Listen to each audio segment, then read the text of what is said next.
What is a component lifecycle hooks? In Angular, component lifecycle hooks are methods provided by Angular framework, and these hooks allows to perform specific actions during component lifetime.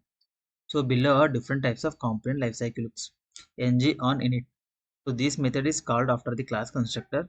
We use ng on init for making HTTP calls, subscribing to observable, and initializing the class members.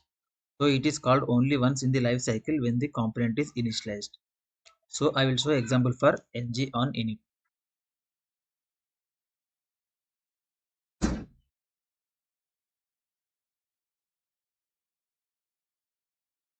So this is a component class. Here I will create constructor. So we use constructor for implementing the dependency injection. Okay. So here I will print one message in console.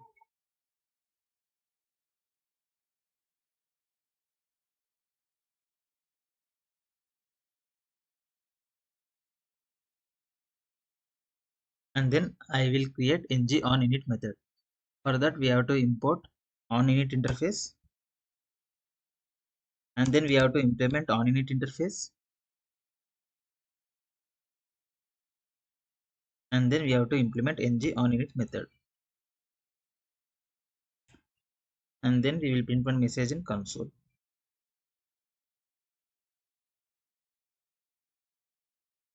So after this we will go to the browser.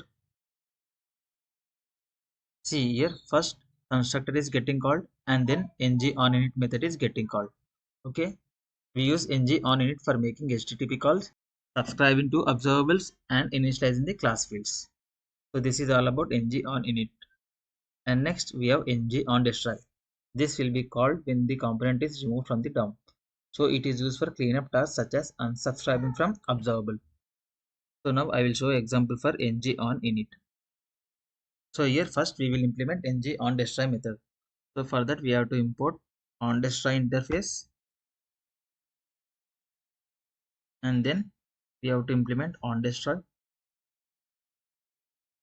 After that we will call ng on destroy method. So here we will print one message in console.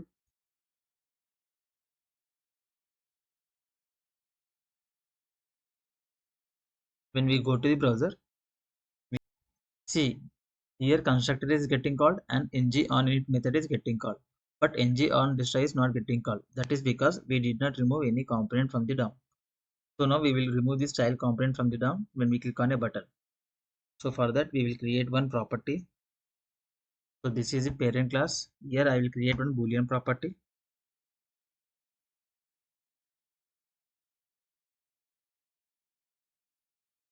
And then I will use this property inside the child selector. Okay, so this is the child selector.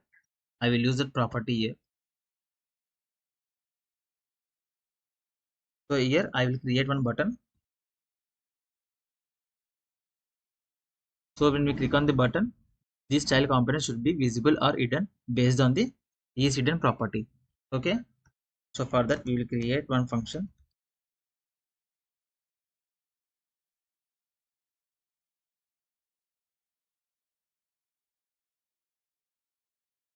And I will implement this function inside the parent component.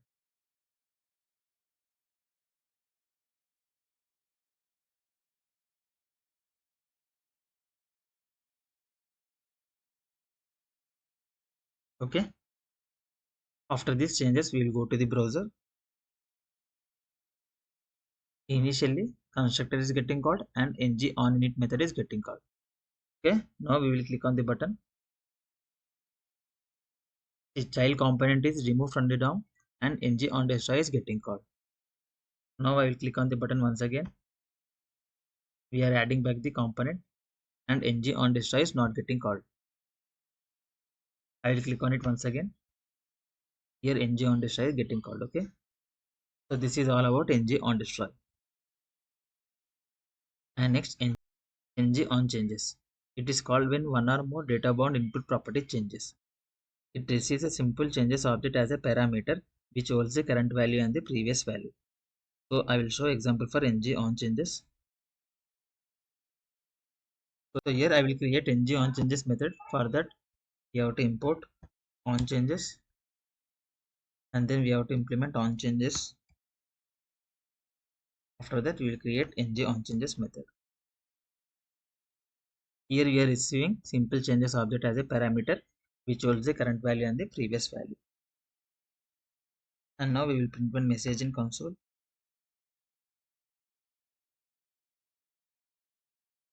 After this we will go to the browser. Here we do not have ng on changes method. That is because component do not have any input properties. So we will create one input property. So for that we have to go to the parent component. Here I will create one property.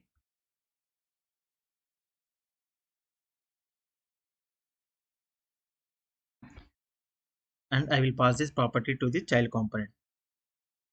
So first here I will create one text box.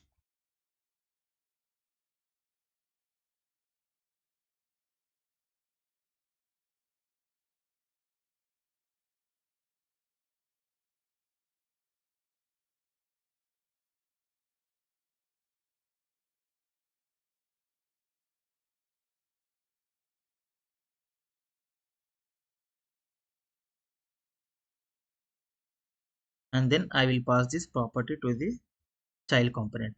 So this is a child selector. Here I will pass that property.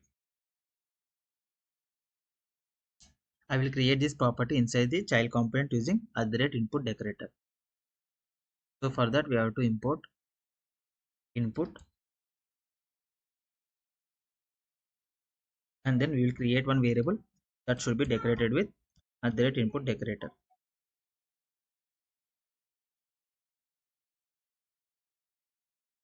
So after this we have to go to the browser. So here ng on changes is getting triggered. So ng on changes is the first method in the component lifecycle loop that will be triggered after the constructor. Then on init method is called. So now I will type some value. See, on changes is getting triggered. Here color is a string property that we are passing from the parent component to the child component. So if you go to the HTML file, this is the color property which is a string that we are passing to the child component. So now we will try to pass object as a property from the parent component to the child component. For that we will create one class file.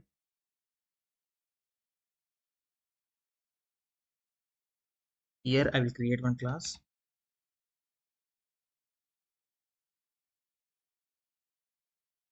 and I will create one property. Now I will access this employee class inside the parent component. So first I will create one property, and then I will access employee object.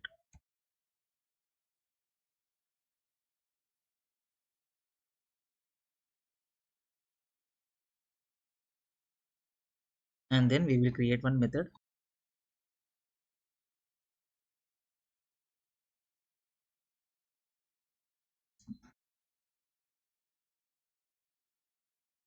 So here we are assigning text box value to the employee object property.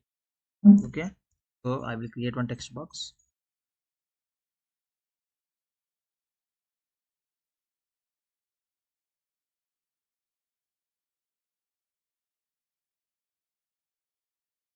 And then I will create one button.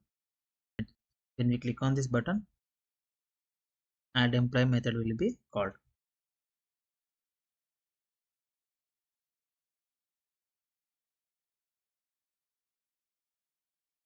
And now we will pass employee object from the parent component to the child component.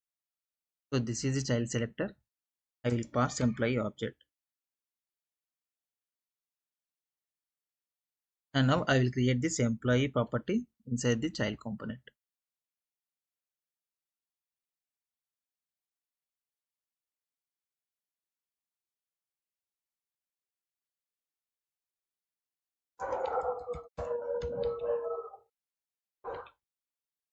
After this we will go to the browser, and I will try to refresh. Here I will type some value. Here ng on changes is getting triggered. Okay, and now I will try to enter some value in the name field, and I will click on the add employee button. See, ng on changes is not getting triggered. Okay, so that is because here in case of string value, Angler will detect the changes for input properties if the data types are primitive type like string. But in, but in case of reference type like object, Angler will not detect the changes when we pass the object as an input property to a child component. So here Angler uses reference comparison to detect the changes. If the reference to the object remains same even if the object property changes, then ng on changes will not be triggered. So I will go to the file.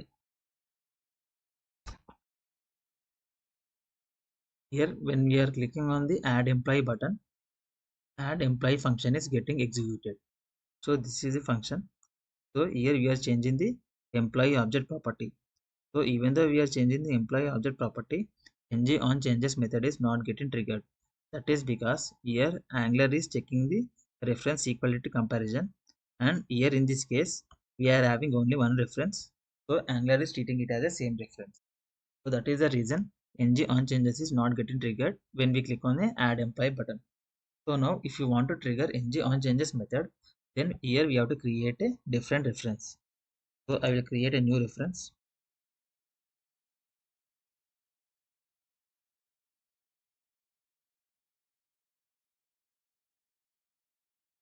So after adding this line, we'll go to the browser, and here we'll click on add employee button. See here ng on changes is getting triggered. Okay, that is because here we have added a new reference in the add employee function. So that is the reason Angler is detecting ng on changes method. So now if you do not want to return a new object every time if a property changes, and if you want to detect a change when the property changes, then we have to make use of another loop, that is ng do check method. So here I will remove this object and we'll go to the browser. Ng on changes is not getting triggered. Now we will make use of another loop, that is ng do check. So for that we will go to child component. So here we will import do check, and then we will implement do check interface.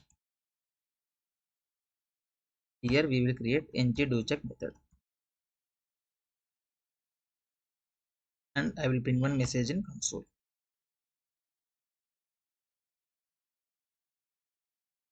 Then I will go to the browser. Here I will click on the button. See here ng do check is getting fired. So I will go to slide ng do check. So it is called during every chain detection run, and it is called after ng on changes and ng on init method. This is called every time during change detection run, regardless of whether there is a change in input property or not. But ng on changes will trigger only when there are changes in input property. So if you go to the browser, here when we type a value, ng on changes is getting triggered. Here when we click on the add employee button, ng do check is getting fired. This ng do check will trigger if there is a change in value or not. But ng on changes will trigger only if there is a change in value. So there might be cases where Angler failed to detect the change when there is a change in input property. So in order to avoid that problem, we have to make use of ng do check method. So this is all about ng do check method. And next we have ng after content init, ng after content checked, ng after view init, and ng after view checked.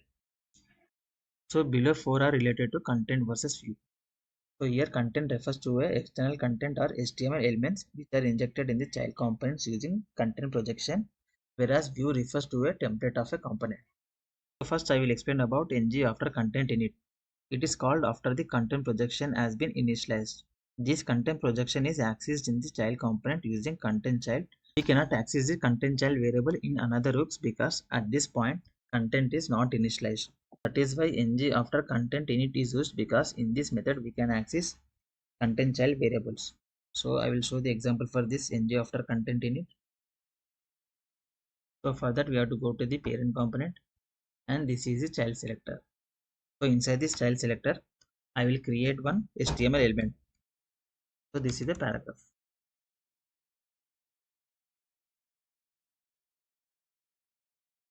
Now Now I will access this paragraph element inside the child component.html file. So this is the HTML file. So here I will access that paragraph element using ng content.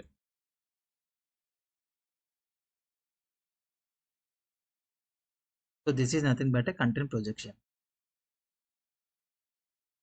So after this we will go to the browser. See here we can see the paragraph element. This is the paragraph element. Now I want to inject this paragraph element inside the child component. So in order to inject this element inside the child component, we have to make use of content projection. Okay. So here we have to use ng content, which is nothing but a content projection. And after this, we have to go to the browser. See here we can see the paragraph. We are accessing this using content projection. And now I will try to access this content projection inside the child class. Okay. So for that we have to create a template reference variable. So here in this paragraph, I will create one template reference variable.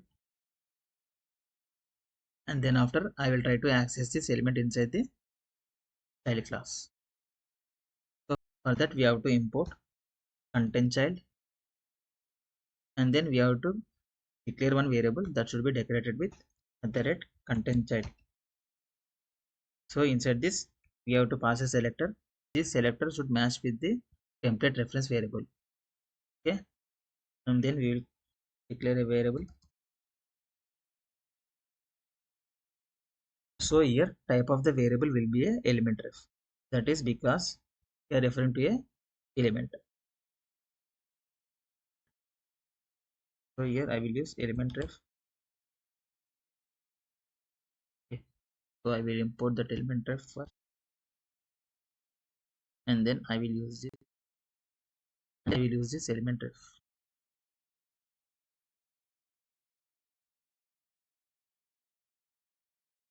And now I will try to access this content child variable inside the ng-do-check. Okay. So if you go to the browser, here we can see undefined. That is because at this time content child is not yet initialized by the Angular. So in order to make use of this variable, we have to make use of ng after content init. So for that we have to import in after content init, and then we have to implement after content init. Then we will use ng after content init method. So here I will print one message in console.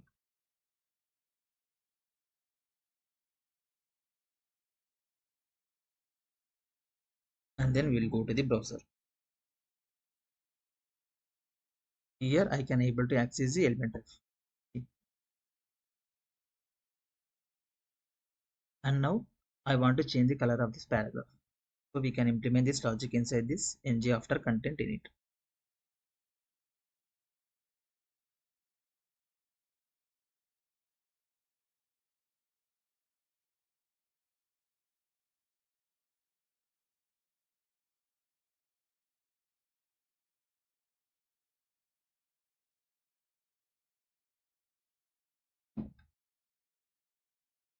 Then we will go to the browser. See, here color is changing to red. So now I want to implement one logic. That is, here based on the value, I need to change the color of the paragraph. Suppose if I type green, the paragraph color should be changed to green. If I type blue, it should be changed to blue. So we cannot implement this kind of logic inside ng after content init. That is because this method will be called only once in the entire component lifecycle. So in order to implement this custom logic, we have to make use of another loop, that is ng after content checked. So I will show that example to you. So first here we have to import after content checked. And we have to implement the same. Then we will create one method which is ng after content checked. And here we will implement that logic.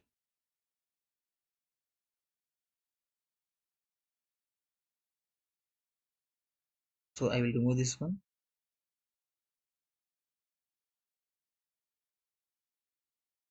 Here I will use this color one property. This will hold the text box value. Okay. So after this we'll go to the browser. Here, see here ng after content init is called only once, but ng after content checked is called multiple times. So now here I will pass a value. See here it is changing to red. Now I will type green. Here it is changing to green. Now I will type blue. Here it is changing to blue. Okay. And if you observe from the console, here ng after content is checked multiple times, but ng after content init is called only once. So we cannot implement this custom logic inside this ng after content init. Rather we can do it inside ng after content checked. So this is all about ng after content checked and ng after content init. And next ng after view init. So it is called only once after the component view and its child view has been fully initialized by the Angular. So ng after view init and ng after content init is similar, but difference is this ng after content init will work with content projection elements, but whereas ng after view init will work with component view and its child view elements. So now I will show example for ng after content init. So here I will try to access this paragraph element inside the child component. Okay, so for that we will create one template reference variable,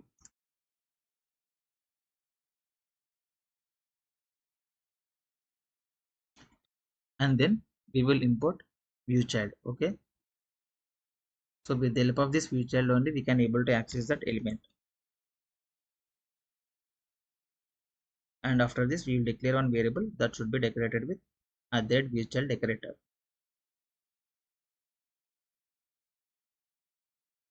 So here selector should be this template variable,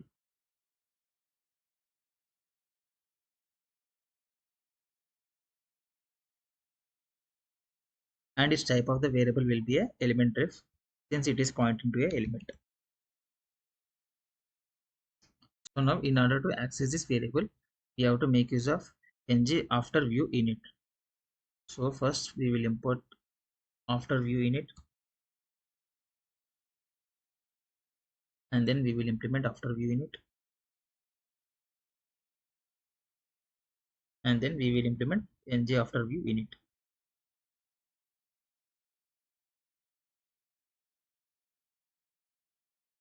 And here we will print one message.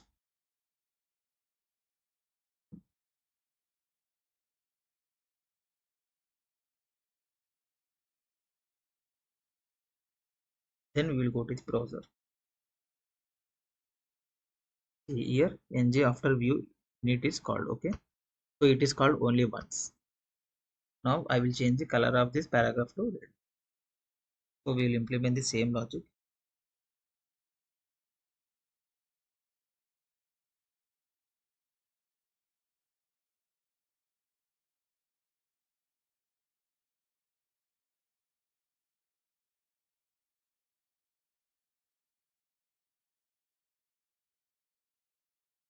Here color will be red.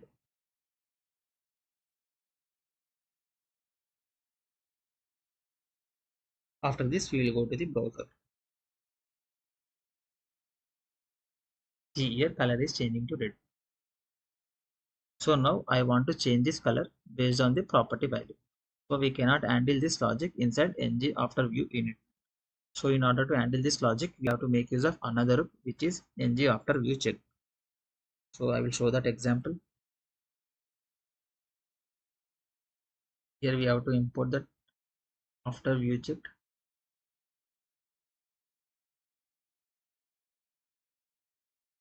and then we will implement after view check,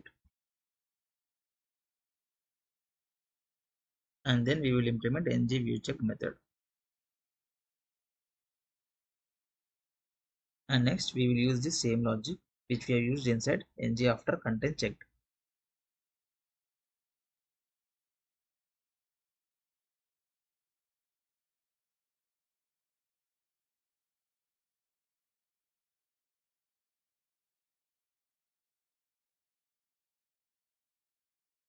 So after this we will go to the browser.